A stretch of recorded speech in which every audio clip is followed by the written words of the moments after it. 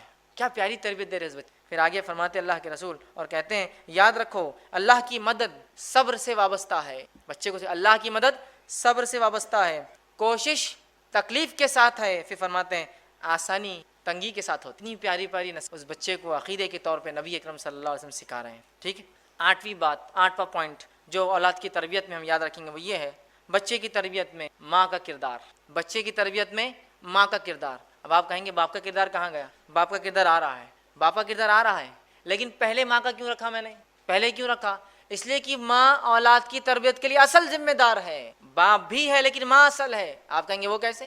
ابو داؤد کی روایت, ایک شخص آ کر کہتا ہے اللہ کے رسول صلی اللہ علیہ وسلم میرے ماں باپ میں سے میری خدمت کا پہلا حقدار کون ہے؟ کہا ماں. دوسرا حقدار کون ہے؟ تو کہا ماں. کہا تیسرا حقدار کون ہے 3rd لیول پر؟ تو کہا ماں. کہا چوتھا حقدار کون ہے؟ تو کہا تیرا باپ, تمہارے والد. والد کا رینکنگ کیا آئی؟ اگر اس اعتبار سے دیکھا جائے تو gold medal goes to father. Gold medal گیا باپ کو, جو معاف کرنا ماں کو, سلور میڈل گیا ماں کو, برونز میڈل گیا ماں کو, اور باپ کو صرف پارٹیسپیشن پرائز ملا صرف 4th لیول پر آتا ہے وہ. جب اسلام ماں کو یہ درجہ دے رہا ہے تو کچھ وجہ ہوں گی نا اس کے پیچھے. اگر آپ کو ایک پوزیشن اور پوسٹ دی جاتی سماج میں تو کیا آپ ناکارہ نااہل کام نہ کرنے کی وجہ سے دی جاتی ہے یا کام کی وجہ سے دی جاتی ہے؟ اسلام نے عورت کو ماں کا جو مقام دیا ہے وہ اس لیے اتنا اونچا ہے کہ اس کا مقام، اس کی اہمیت اور اس کی تربیت سب سے اول ہے، اس لیے اور اسی لیے اسلام نے عورتوں کو کام سے اور تجارت سے دور رکھا، اس لیے کہ ان کو سب سے امپورٹنٹ ورک کرنا ہے سماج کا لڑکے اور لڑکیوں کی تربیت کا، سمجھ رہے ہیں آپ؟ اسی لیے ان کو گھر میں رکھا، ذمہ داریاں دی کمائی کی، چونکہ اسلام جانتا ہے بہت اہم کام کرنا ہے عورتوں کو، ٹھیک ہے؟ تو ماں کا پہلے کردار ہے، اور یاد رکھیے ماں کا کردار اتنا اہم اور اصل ہے کہ اولاد باپ کے مقابلے میں ماں کے عقیدے پر ہوتی ہے، اولاد باپ کے مقابلے میں ماں کی عقیدت پر ہوتی ہے، یاد رکھیے، سمجھ رہے ہیں بات کو؟ یہ لوگ غور سے سنیں جو دینداری کو نہیں دیکھے خوبصورتی کو ترجیح دیتے ہیں، اولاد باپ کے مقابلے میں ماں کے عقیدے پر ہوتی ہے، مطلب اولاد ماں کی بات زیادہ سنتی ہے باپ کے مقابلے میں، اگر باپ کہے کہ اس گھر میں آج اس دن یہ چیز نہیں ہوں گی، وہ قائل نہیں اس چیز کا، وہ کہے کہ چلا جائے تو وہ عورت بچوں کو بولتی بیٹا ابو آئے نا شام میں نہیں بولنا، وہ سب کرتی ہے، جب شام میں ابو آتے آج کچھ ہوا تو نہیں، بچے بولتے ابو کچھ بھی نہیں ہوا آج، بیوی بولتی نہیں آپ نے نہیں بولے بات میں کیسا کر سکتی کوئی چیز، بچے سپورٹ کس کو کرتے ہیں؟ ماں کو۔ اب ماں دیندار ہے، باپ کتنا بھی بے دین ہو تو ماں بچوں کو تربیت یافتہ کر دیں گی، سمجھ رہے ہیں بات کو؟ تو ماں کا کردار اہم ہے، اور ماں کے عقیدے بچہ ہوتا ہے، اس کی پہلی دلیل نوح علیہ السلام کا بیٹا ہے، چونکہ آپ کی بیوی ایمان نہیں لائی آپ کا بیٹا بھی ایمان، اس لیے میں نے کہا بچے ماں کے عقیدے بہتر باپ کے، چونکہ بچے اپنے دل کی بات جب باپ کو بھی کہنا ہوتا ہے والد کو تو کس سے کہلواتے ہیں؟ ممی آپ بولو، امی آپ بولو، والدہ آپ بولو، امی حضور آپ بولو، ہے نا؟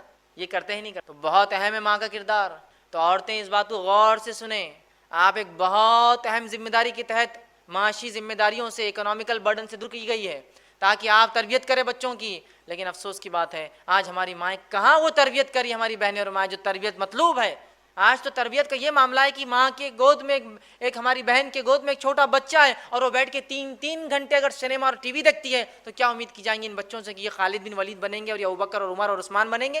بہت اہم کردار ہے ماؤں کا، جب ماؤں نے اپنی ذمہ داری چھوڑ تو یاد رکھیے روز قیامت پوچھ بھی ہے، وہ حدیث یاد کیجئے، اور عورت سے پوچھوں گی اس کے شوہر کے بچوں کی کیا کیا اس ذمہ، اور جو ذمہ داری ضائع کرے وہ جنت کی خوشبو بھی نہیں۔ تو آج ہم دیکھ رہے ہیں مائیں تربیت نہیں دے رہی۔ دوسرا واقعہ ام سلیم رضی اللہ عنہا، ان کے بیٹے انس بن مالک، انس کے تعلق سے آتا ہے رضی اللہ عنہ کہ ان کی والدہ ایمان لائی تھی، ابو انس غیر مسلم تھے، اور ایک مرتبہ وہ گھر آئے تو یہ تو ایمان والی تھی، انس سے کہا کہو بیٹے لا الہ الا اللہ، تو انس نے فوراً کہہ دیا لا الہ الا اللہ، تو ابو انس نے کہا کہ تم تو بگڑ گئی ہو، میرے بیٹے کو بھی بگاڑ دے رہی ہو، اور لاکھ منع کرنے کے باوجود بھی انس برابر جو ماں کہتی رہی لا الہ الا اللہ کہتے رہے، تو بچوں پہ ماں کا اثر زیادہ ہوتا ہے باپ کے ماں۔ آئیے تیسرا واقعہ اسماعیل علیہ السلام کا، جن کی والدہ ہاجرہ علیہ السلام ہے، جو ہاجر علیہ السلام ایک ایسی ماں کی مثال ہے جس نے اپنے بیٹے کی ایسی تربیت کی جس کی زیادہ تفصیلات تو تفصیلات زیادہ کیا بالکل ہی نہیں ملتی، سوائے ایک واقعے میں ایک جملے کے جو اللہ رب العزت نے اپنی کتاب میں دہرایا،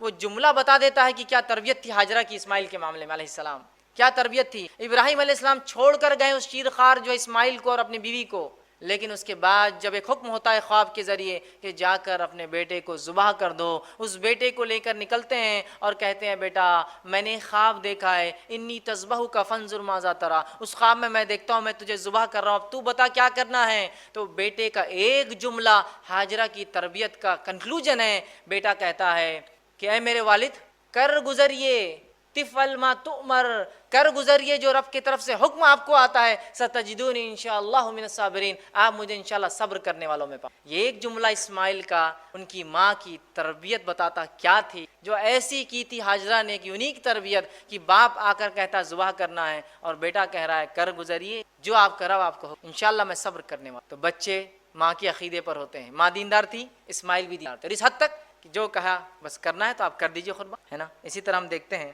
اس مرحلے میں ایک چیز کو خاص خیال رکھیں، وہ یہ ہے کہ مائیں اور باپ دونوں مل کر بچوں کو لاڑ اتنا نہ کر دے کہ بچے لاڑ میں عام زبان میں کہتے سڑ نہ جائے، ورنہ بہت سی بار اتنا لاڑ ایکسٹراڈنری ہو جاتا ہے کہ پھر بعد میں بچوں کو کنٹرول کرنا ناممکن ہو جاتا ہے، سمجھ رہے آپ بات کو؟ تو یہ مرحلہ بہت اہم ہے، اور ایکسٹراڈنری لاڑ نے جس کو عام زبان میں کہتے ہیں کہ سونے کا نوالا کھلائیے لیکن کڑوی نظر سے دیکھیے، سخت معاملہ ہوگا، سب کیا کھانا ہے کیا پینا ہے کیا دینا ہے سب کیجیے جو کرنا ہے، لیکن تربیت کی اور بد اخلاقی کی اور کسی دوسرے معاملے میں ذرہ برابر بھی چھوٹ نہیں ہے۔ سونے کا نوالا کھلائیے لیکن کڑوی نظر سے دیکھیے تاکہ وہ بگڑے نہ۔ نواں مرحلہ، نواں جو کام کرنا ہمیں 9 پوائنٹ وہ یہ ہے، باپ کی تربیت کیسی ہوں گی، مطلب باپ کا رول تربیت میں اولاد کی، یہ بڑا اہم ہے، ماں کے بعد اس کا چونکہ رول آتا ہے، باپ کا رول بھی یاد رکھیے تربیت میں بہت اہم ہے، اور باپ اور استاد یاد رکھیے دونوں کی ذمہ داری ایک جیسی ہوتی ہے. اس لیے میں اس کو انشاءاللہ عزیز جو ہے بچہ جب گھر سے باہر قدم رکھتا ہے تو جو ہے تربیت میں باپ کا کردار، باپ کا رول، اور اس کے بعد اس کے استاد، اس کے ٹیچر، دونوں کا رول آتا ہے. تو باپ ہونے کے ناطے ایک انسان جو اپنے بچے پہ چیک رکھے. چیک سمجھتے ہیں آپ؟ مطلب یہ کہ دن بھر وہ ماں کے ساتھ تھا، شام میں آ کے آج ستائے تو نہیں، آج دعائیں یاد ہوئی، آج عربی برابر ہوئی، آج اسکول گئے تھے، آج ہوم ورک ہوا، آج دعائیں فلاں ہوئی، آج یہ ذکر ہوا تھا کہ آج پورا چیک. پڑوسیوں کو تکلیف تو نہیں دے گی، پورا چیک کیا گا. اور اگر کہیں چوک ہو اور اس کی بیوی آ کر کمپلین کرے بچے کی ماں، تو والد اس کو سیریسلی لے اور بچوں کی تنبیہ کرے، ڈانٹے اور سمجھائے کہ آئندہ یہ غلطی میں نہیں سنوں گا آپ کی. جیسا ایک ماں ٹیچر ہوتی ہے تو باپ ایک ایگزامینر جیسا ہے کہ آ کے وہ چیک کرے گا کہ کیا ہوا، صحیح ہوا نہیں ہوتا. ورنہ بہت سی بار ماں تو انتھک کوشش کرتی ہے، شام میں باپ آ کے پوری محنت پہ پانی پھیر دیتا کہ بچے آ کے بولتے ابو ابو آج امی نے ایسا کرے، اور الٹا جو ہے وہ آدمی اس کی بیوی کہتا کیوں ایسا کرے میرے بچوں کو. بچے شیر بن جاتے ہیں، ان کو پتہ چل گیا ماں کی نہیں سننا ہے اپنے کو. تو یہ بات یاد رکھیے باپ جو ہے، اور باپ کے لیے بہترین نمونہ ابراہیم علیہ الصلاۃ والسلام، باپ کے لیے بہترین نمونہ خود نبی اکرم صلی اللہ علیہ وسلم، اور باپ کے لیے بہترین نمونہ کہ کیسا ہو جو ہے لقمان علیہ السلام ہے. قرآن کے مختلف ابواب اٹھائیے اور ان کی زندگیوں کو دیکھ تو پتہ چلے گا باپ کیسا ہونا چاہیے. اسی طرح 10واں نکات وہ یہ ہے بچے کی تربیت میں اسکول اور درسگاہ کا رول. اسکول اور درسگاہ کا رول اب بڑے اہم ہم ایشوز کی طرف جا رہے ہیں، اس لیے کہ اب گھر میں تربیت ہو رہی ہے، لیکن اب رائٹ کائنڈ آف ایجوکیشن اگر باہر نہیں ملے گا تو اس کے بھی بہت خطرناک نتائج نکلتے ہیں. یاد رکھیے جیسے کہ جو ہے اسکول اور درسگاہ کا جو رول جو بچے کی زندگی میں ہوتا ہے تربیت میں بڑا اہم ہے. یاد رکھیے اس لیے کہ ماں باپ کی تربیت کے بعد اب اسکول اپنا رول، یا مدرسہ جس کو کہے اسکول کا، یہ وہ رول ادا کرتا ہے. لیکن آج ہم دیکھتے ہیں ہمارے پاس مذہبی اسکولوں کا وجود ہی نہیں ہے. مدرسہ ایک الگ چیز، ایسے اسکول کی تو ہمارے کتنے پرسنٹیج بچے مدرسوں میں جاتے بتائیے آپ؟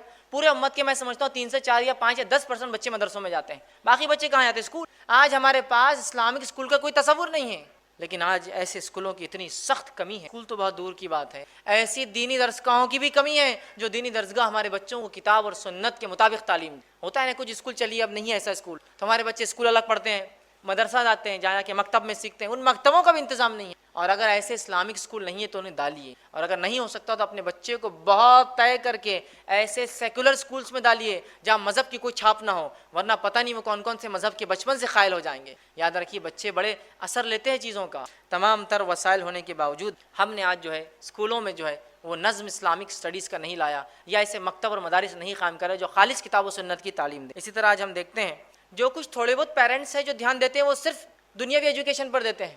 دینی ایجوکیشن غائب ہے ان کے پاس، صرف دنیاوی ایجوکیشن. دینی تعلیم کو بھی اہمیت دیجیے، اس کے لیے نظم قائم کیجیے، اس کے لیے سسٹم بنائیے. یاد رکھیے جتنا پیسہ اسکول میں ڈالتے ہیں میں سمجھتا ہوں اس سے زیادہ پیسہ آپ نے دینی تعلیم میں ڈالنا چاہیے. اس لیے کہ اگر یہ بچہ مر جائیں گا تو آخرت میں جو چیز کام آئیں گی وہ یہی تعلیم ہے. اس کے لیے ہم جو ہے کوشش کریں اور اس کے لیے ہم تمام ذمہ دار ہیں. 11واں پوائنٹ وہ یہ ہے، اور انشاءاللہ کچھ اور پوائنٹس رکھ کے بات ختم کروں گا، وہ یہ ہے کہ بچے کی تربیت میں اب دوست اور احباب مطلب اس کے اب دوست اور فرینڈ سرکل کا بڑا امپورٹنس ہوتا ہے. اب یہ تھا مرحلہ پیدائش، گھر کی تربیت وہ سب ہوا، اسکول کی تربیت ہو گیا، اب آیا معاملہ دوست. ایک بچے کو لاکھ اچھی تربیت دینے کے بعد بھی ایک غلط دوست پوری زندگی کی آپ کی محنت پہ پانی پھیر سکتا ہے.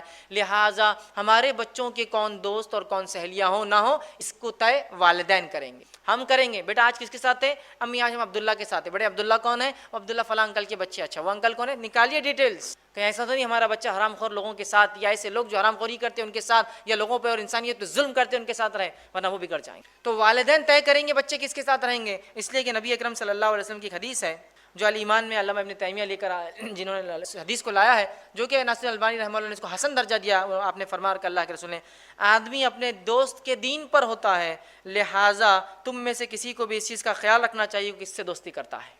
آدمی اپنے دوست کے دین پر ہوتا ہے، لہٰذا تم میں سے ہر شخص کو خیال رکھنا چاہیے وہ کس سے دوستی کرتا ہے. اور عربی کا ایک مقولہ قول ہے کہ تم یہ نہ پوچھو کہ وہ کیسا ہے، تم یہ دیکھو کہ اس کے دوست کیسے ہیں. مطلب کسی کے بارے میں معلومات لینا ہے تو پوچھنے کی ضرورت نہیں ہے، اس کا فرینڈ سرکل دیکھ لیے آپ کو پتہ چل جائے گا کہ وہ کون ہے. سمجھ رہے آپ؟ تو بچوں کے دوست اور سہیلیاں بغیر والدین کے سلیکشن کے نہ ہو، یہ بات طے ہو. 12ویں چیز وہ یہ ہے کہ بچوں کی تربیت میں کھیل کود کا نظم. بہت سی بار والدین بچوں کو کھیل کود کرنے نہیں دیتے ہیں، اور ایک غلطی جو والدین سے ہوتی ہے معلوم وہ کیا ہے؟ یہ غلطی کو آپ اگر سدھاریں گے انشاءاللہ بہت زیادہ فائدہ ہوگا. وہ کیا ہوتا ہے؟ بچہ جا کر سمجھے ٹیبل پہ ہاتھ لگا رہا ہے، یہ مت کرو. گلاس اٹھا رہا ہے کانچ کا، یہ مت اٹھاؤ. گاڑی پہ بیٹھ رہا ہے چابی لے رہا ہے، یہ مت لو. کھانا کھا رہا ہے تو ایسا مت کرو، وہاں مت جاؤ، یہاں مت آؤ. ہم کیا کرتے معلوم؟ صرف کیا مت کرو کیا مت کرو، نہیں نہیں نہیں نہیں نہیں بولتے ہیں. وہ دل میں سوچتا ہے دنیا میں لائق ہے کچھ ہر چیز نہیں اور نہیں اور نہیں اور نہیں تھی کرنے کی. تو سمجھ رہے آپ؟ ہر چیز کو آپ بولتے ہیں گاڑی کی چابی کو ہاتھ مت لگاؤ، فوراً آپ کو بولنا پڑے گا بیٹا گاڑی کی چابی کو ہاتھ مت لگاؤ، آپ کو ایک دوسری کی لا کے دیں گے اس سے کھیلا کرو، چونکہ اس کو چاہیے وہ چیز. کانچ کے گلاس کو ہاتھ مت لگاؤ، آپ اسٹیل کے گلاس سے کیوں نہیں پانی پیتے اور کھیلتے ہو؟ وہاں مت جاؤ، اس کے بدلے بیٹا آپ یہاں جاؤ نا، ادھر خطرہ ہے۔ یہ مت کھاؤ، اس لیے کہ اسلام میں منع ہے بیٹا، وہ کیوں نہیں کھاتے؟ فوراً الٹرنیٹ دیجیے اس کو، یہ نہیں تو کیا، یہ نہیں تو کیا۔ یہ سنت رسول ہے کہ اللہ کے رسول جب صحابہ کسی عمل سے روکتے فوراً الٹرنیٹ سلوشن دیتے، جیسے کہ آپ صلی اللہ علیہ وسلم فرمایا، ایک بار دیکھا حضرت بلال رضی اللہ عنہ 2 ناخص کھجوریں، ردی کھجوریں لے کر گئے اور ایک اچھی لائے۔ آپ نے کہا بلال یہ کیسے ہوا؟ تو کہا میں نے 2 ردی کھجوریں ایک شخص کو دی اور اس کے بدلے میں ایک اچھا لے لیا۔ آپ نے کہا ایسا مت کرو، اس میں سود ہے، تم 2 ردی کھجوریں پہلے بیچو اور بیچنے کے بعد پھر 1 ٹوکری اچھی کھجور لو۔ تو پہلے آپ نے کہا یہ غلط ہے اور فوراً سلوشن دیا کیا کرنا ہے۔ تو بچوں کو والدین سے غلطی کیا ہوتی ہے معلوم؟ یہ مت کرو مت کرو مت کرو مت کرو مت کرو بولتے ہیں، فوراً آپ بولے یہ مت کرو اور یہ کرو، یہ مت کرو بیٹا یہ کرو، یہ مت کرو یہ کرو، کیوں کرنا ہے ایکٹیویٹی کچھ نہیں، فطرت ہے نا بچوں کی۔ تو بچوں کی تربیت میں کھیل کود بڑا امپورٹنٹ رول رکھتے ہیں۔ ہمارے پاس پیرنٹس اس پہ دھیان نہیں دیتے، والدین کھیل کود کا کوئی نظم جس سے ان کی جو ایکسٹرا انرجی ہوتی ہے جو برن نہیں ہوتی نا، تو پھر وہ کیا کرتے ہیں معلوم آپ کو؟ کہیں بھی یوز کرتے ہیں۔ بہت سے بار بچوں کو والدین کمرے میں بند رکھتے ہیں، گدے پھاڑ دیتے ہیں، دیواروں کو رنگ دیتے ہیں، پھر والدین پریشان ہوتے ہیں ایسے بچے کیسے ہوتے جا رہے ہیں۔ آپ ان کو کھیلنے نہیں لگا رہے، ان کے اس جوش اور توانائی کو ختم کیجیے ڈیلی جو ڈیولپ ہوتی ہے۔ چلیے آج کھیلنا ہے، آج گارڈننگ کریں گے بیٹا، آج سنڈے چلو، آج کھودنا ہے، پلانٹیشن کرنا ہے اپنے کو، آج یہاں جانا ہے، آج مدد کرنا ہے، سوشل سروس کا کام ہے اپنا۔ چھوٹا بھی ہے تو ساتھ لے جائیے اس کو، بچے سیکھ۔ آپ کا بزنس ہے، آپ کوئی چیز جما رہے ہیں، چلو بیٹا آج جمانے کے لیے میرے ساتھ رہوں گے، اس کی اس ایکسٹرا انرجی کو یوز، اس کو رائٹ کائنڈ آف گیمز میں ڈالیے، ایسے کھیل جو اس کے جسم کو نشو و نما دیتے ہیں۔ وہ فالتو قسم کے گیم نہیں جس کے اندر اس کا دن اور زندگی برباد ہو رہی ہے۔ اچھے کھیل یاد، اچھی چیزیں یاد رکھے جو ضروری ہے ایک انسان کے لیے، ان کھیلوں کی طرف، ان چیزوں کی طرف جو متوجہ کرے اور ان کو رائٹ کائنڈ آف سپورٹس کے اندر ڈالے، اور جس سے ان کے جسم کی توانائی، طاقت، قوت ڈیولپ ہو۔ اسی طرح جو ہے 13 پوائنٹ وہ یہ ہے کہ بچوں کے درمیان انعامی مقابلے رکھیے۔ انعامی مقابلے سمجھتے ہیں آپ؟ کمپٹیشن رکھیے کہ چلو آج دونوں خیرت کروں گے، آپ اس پہ انعام ملیں گا، آج دونوں قرآن کون زیادہ پڑھتا ہے اس پہ انعام ملیں گا، آج سیرت طیبہ پر ایک کمپٹیشن ہے، آپ ایگزام دو فلاں ملیں گا، آج یہ کروں گے تو یہ ملیں گا، یہ پڑھوں گے تو یہ دیا جائے گا، شام تک یہ دعا کروں گے تو آج ایک کیڈبری آپ کے لیتا ہے شام میں، کون پڑھیں گا سب سے پہلے۔ اگر آپ اس سال ایسے کامیاب ہوتے، اتنے پارے حفظ کرتے تو ایک گاڑی آپ کو آج دینے والے اس مہینے، اس سال ہم ان کے اندر مقابلے رکھیے۔ اس سے جوش اور جذبہ بڑھتا ہے اور بچے بہت زیادہ وہ کام کر پاتے ہیں جو کام ویسے وہ نہیں۔ اسی طرح 14 پوائنٹ وہ یہ ہے کہ بچے کی تربیت میں ایمانیات کا اہتمام کیجیے، یاد رکھیے، جیسے کہ اسلامیات اور اذکار کا اہتمام، حرام کاموں سے روک کر حلال چیزوں کو بتائیے، ان کے اخلاق ڈیولپ کیجیے، آداب ان کے اچھے کیجیے۔ نماز کو لے جائیے، 7 سال کے ہو جائے تو، اور 10 سال کے اور نہ جائے تو ان کو سزا دیجیے کہ نماز کو چلے۔ قرآن کی تلاوت انہیں سکھائیے، لباس کا شعور دیجیے کہ کون سا لباس صحیح کون سا غلط، تعلیم دیجیے، بہادری سکھائیے تاکہ ہمارے بچے جو ہے بزدل نہ بن جائے، کہ لوگوں کی مدد کرنا، آگے بڑھ کے کسی کو کام کو کرنا، یہ تمام چیزیں انہیں سکھائیں۔ ٹھیک ہے، 15واں پوائنٹ وہ یہ ہے کہ جو ہے تربیت کا جو ہے ایک نازک مرحلہ، اور اس کے بعد انشاءاللہ آخری پوائنٹ ہے نازک مرحلہ۔ وہ کیا ہے معلوم آپ کو؟ جب بچے اب ہمارے کالج جانے لگ جاتے ہیں، یہ بہت نازک مرحلہ ہوتا ہے۔ اب یہ کیا ہو گیا ہے کہ اسکول کی تعلیم سے نکل گئے اور اب یہ سماج کے اندر چلے جاتے ہیں، کیونکہ کالج میں ویسی تعلیم نہیں ہوتی جو اسکول میں ہوتی ہے، جہاں کیئرٹیک کیا جاتا ہے۔ کالج میں جو کرنا چاہے کرے، جو اچھا ہے وہ اچھا کر لیتا ہے، جو برے ہے وہ برے کام کرتے ہیں نا۔ تو اب کالج کا مرحلہ بڑا نازک ہوتا ہے، اس معاملے میں باپ اور ماں بچے کے دوست بن۔ علی بن ابی طالب رضی اللہ عنہ فرماتے تھے بچے جب 7 سال تک ہوتے ہیں تو ہم ان سے کھیلتے ہیں، پھر 7 سال ہم انہیں تربیت دیتے ہیں اور 7 سال ہم ان کے دوست بن جاتے ہیں۔ ایسے کتنے والدین ہیں جو اپنے بچوں سے بات کرتے ہیں، وہ تو چھوڑیے، ایسے کتنے والدین ہیں، والدہ تو بھی ہوتی ہے، ایسے کتنے والد ہیں جن کو یہ پتا ہے کہ میرے 4 بچے کون کون سی کلاس میں ہیں، بڑا کچھ تو بھی پڑھتا، چھوٹا کچھ تو بھی کرتا، منجلا کچھ تو بھی کرتا، اس کا نہیں معلوم کیا کرتا، مطلب ان کو معلوم نہیں کون سی کلاس میں ہے، وہ ان کی اماں دیکھتی، میں زیادہ اس پہ ٹینشن نہیں لیتا، ان کی ماں کا کام ہے۔ آخری بار بیٹے سے کب بات کی تھی آپ نے؟ نہیں میری بیٹی سے جمتی نہیں، میں گھرتا، میں اس کو گھرتا بس۔ اور انڈین فادر کا ایک عجیب مسئلہ ہے، انڈین فادر ایک اینگری ینگ مین رہتا ہمیشہ، ایک دم غصیلا نوجوان، مطلب حال یہ ہے کہ باپ گھر میں آ رہا تو بچے گھر سے باہر بھاگ جا رہے ہیں، امی بولتی ابا آ گئے تو بچے پورے باہر، کوئی بیڈ روم میں، کوئی چھت پر، کوئی ادھر کی، تو باپ آ گیا۔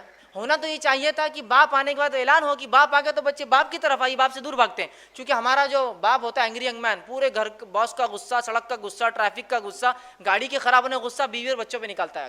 اب جب وہ ریلیشن ڈیولپ نہیں ہوں گے تو کالج میں جب بچے جاتے ہیں تو ان میں جذبات چھلکتے ہیں، ان جذبات کو کس سے وہ شیئر کرے؟ پھر جب آپ ان کے دوست نہیں ہوتے ہیں تو وہ غلط دوست اور صحبت میں پڑ جاتے، تو ماں دوست بن جائے ان کی، باپ دوست بن جائے کہ بھائی کیا چل رہا ہے کالج میں، اب سب ٹھیک تو چل رہا ہے نا، کوئی مسئلے مسائل ہو تو ہم سے ڈسکس کیا کرو یار، دوست بن جائیے ان کے، تب ہم دیکھیں گے یہ تمام جو غلطیاں ان سے ہو رہی نوجوان سے بچ جائیں گی، کیونکہ ان کا فادر گائیڈ کر رہا ہے ان کو، دنیا دیکھ چکا ہے ان کا باپ، پوری ان کی ماں دنیا دیکھ چکی ہے، وہ گائیڈ کر رہی ہیں، یہ بڑی اہم چیز ہے۔ اور یاد رکھیے ان کو جو ہے اس بات کو سمجھائیں، اور خاص طور سے اس بات کا دھیان دیں کہ جب آپ کے بچے کالج میں جائیں ان کو محبت کی حقیقت کیا ہے شرعی اعتبار سے ضرور سکھائیے آپ، ورنہ عشق مزاجیوں کے چکر میں بچے اپنی زندگیاں برباد کر. محبت کی کیا حقیقت ہے شریعت کے مطابق، یہ بڑی اہم چیز ہے. تو محبت ایک ایسا جذبہ انسانی نفس میں جو راسخ وہ نکل نہیں سکتا ہے، شریعت اس کو کنٹرول کرتی ہے. وہ بتائیے بیٹا کیا جائز اور کیا ناجائز ہے، کیا کرنا اور کیا نہیں کرنا ہے. اور فاسد محبت سے آپ کو اپنے آپ کو بچانا ہے ان کالجوں سے، اور اس چیز کی تربیت انہیں دیجیے. اور 16واں اور آخری پوائنٹ جو ان کی تربیت کے اندر بڑا اہم رول ادا کرتا ہے وہ یہ ہے، اب کالج جا رہے ہیں، بڑے ہو چکے ہیں، بالغ ہو چکے ہیں، جتنے جلدی ہو سکے ان کا نکاح کر دیجیے، جتنے جلدی ہو سکے نکاح کر دیجیے. نکاح کرنے کے لیے وہاں پر 100 بہانے،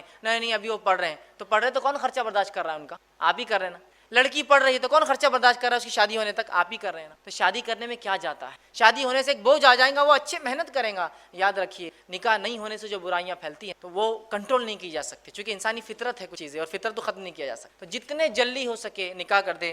باپ اس اللہ رب العزت اس باپ پر رحم کرے جو اپنے بچے کا نکاح صرف یہ سوچ کر جلدی کرتا ہے کہ میرا بچہ جو ہے کسی شر اور فتنے میں نہ پھنس جائے، نکاح نہیں ہو. یہ زمانہ جو حالات جو ہے بہت برے جا رہے ہیں. اس زمانے میں ہم دیکھ رہے ہیں لوگ اتنے قسم کے برائیوں میں جو پھنس چکے ہیں صرف اس وجہ سے کہ نکاح نہیں ہوتا ہے. تو والدین دھیان دیں اور جلد سے جلد نکاح کر دے. اب میں نے بات نکاح سے شروع کی تھی، پھر لا کے میں نے بات نکاح پہ ختم کر. اب پھر وہی مرحلہ نکاح، دیندار لڑکی، اور پھر وہ پوائنٹس پورے گول چلیں گے. یہ سائیکل بن گئی کہ نکاح آ گئے، نکاح کے بعد پھر وہی تربیت، وہ سب آئیں گے، پھر نکاح کماؤ. تو نکاح کر دیں تاکہ پھر اب یہ سائیکل پھر چلیں گی، اور ایک نسل کے بعد دوسری نسل دنیا میں آئیں گی جو اللہ کی عبادت کرے. تو لہٰذا یہ بے انتہا ضروری ہے کہ ہم اس بات کو اولاد کی جو ہے صحیح تربیت کریں. ایک آخری جو ایک پوائنٹ ہے، پوائنٹ نہیں وہ ایک سوال ہے جو والدین کرتے ہیں، اس کا جواب دے کے بات ختم کروں گا.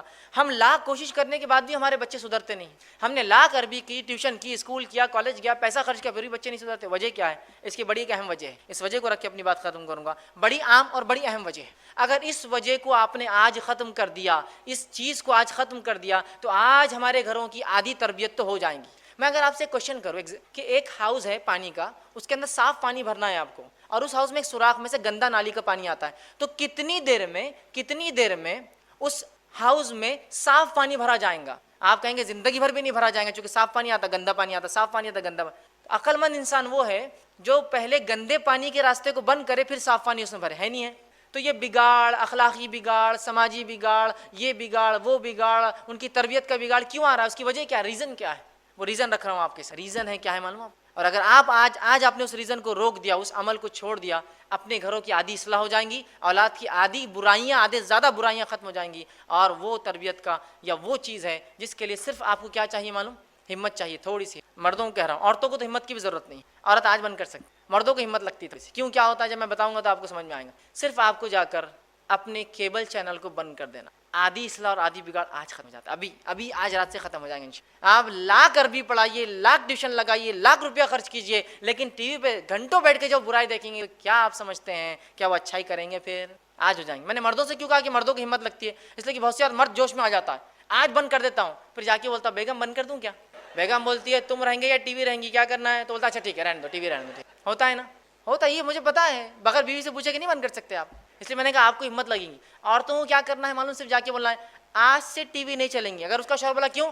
اگر تم ٹی وی دیکھتے روم میں نہیں آتا، بولتا اچھا نہیں ٹھیک ہے، ٹی وی بند، میں لے آ کے پھینک دیتا ہوں اس کو باہر، روم میں آنا بند مت کرو. لیکن ہے نا؟ تو عورتیں آج کر سکتی ہے اصلاح. لیکن کیا ہے، ہم لوگ یہ تو سنتے ہیں، ہزار لیکچرز، ہزار بیانات سب ہوتے ہیں، پریکٹیکل عمل کرنا تو پھر پچھتاوا تو.